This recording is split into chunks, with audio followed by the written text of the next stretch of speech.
সবাই তাকে চিনত শেষ বেঞ্চের রাজু নামে। ক্লাসে সে কখনো প্রশ্ন করত না। কোনোদিন প্রথম 5 জনের মধ্যেও তার নাম ছিল না। শিক্ষকরা বলতেন এই ছেলেটার কিছু হবে না। বন্ধুরাও হাসাহাসি করত, কেউ গুরুত্ব দিত না। কিন্তু কেউ জানতো না রাজু যখন বাড়ি ফিরত তখন তার দুনিয়া পুরোপুরি বদলে যেত।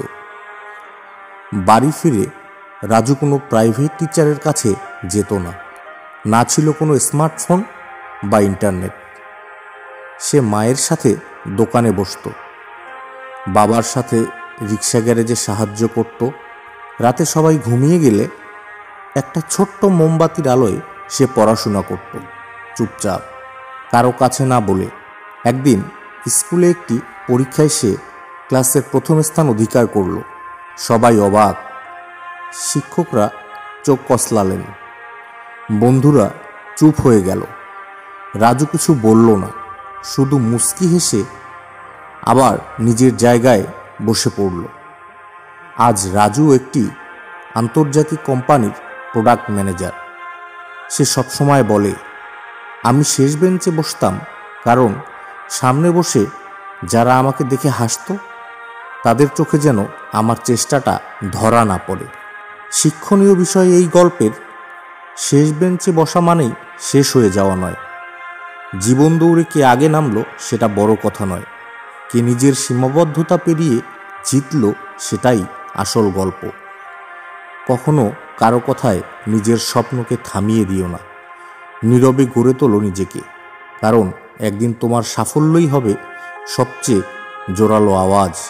একজোড়া ছেঁড়া জুতো, রাত 11টা, চারপাশ নিস্তব্ধ। একটা ছেলে বসে আছে ছাদে, সামনে খুলে রাখা একটা পুরনো ছেঁড়া জুতো। হঠাৎ তার চোখে জল চলে আসে। এটা সেই জুতো যেটা তার বাবা কিনেছিলেন 10 বছর আগে। নিজের নতুন শার্ট না কিনে দিনের পর দিন কষ্ট করে টাকা জমিয়ে। মা নিজের গলার সোনার হার বন্ধক রেখেছিলেন যেন তার কলেজের ভর্তি ফি জমা দিতে পারেন। তখন সে বুঝতো না, সে রাগ করত কেন তার বন্ধুরা নতুন জামা পরে আর তাকে পুরনো জামা পরতে হয়।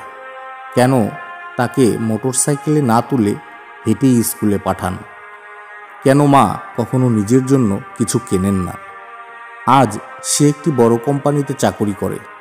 যখন নিজের গাড়ি, নিজের ঘর, সব কিছু আছে, তখন বুঝতে পারে তার জীবনের এই সাফল্যের পিছনে দাঁড়িয়ে আছে দুটি ছায়া, তার বাবা মা।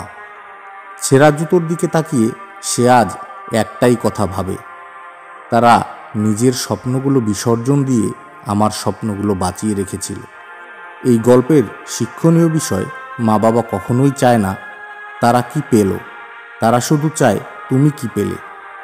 তাদের চোখের কোণে লুকিয়ে থাকে হাজার স্বপ্ন, কিন্তু তারা একটাও বলে না, কারণ তোমার একটা হাসিই তাদের পৃথিবী।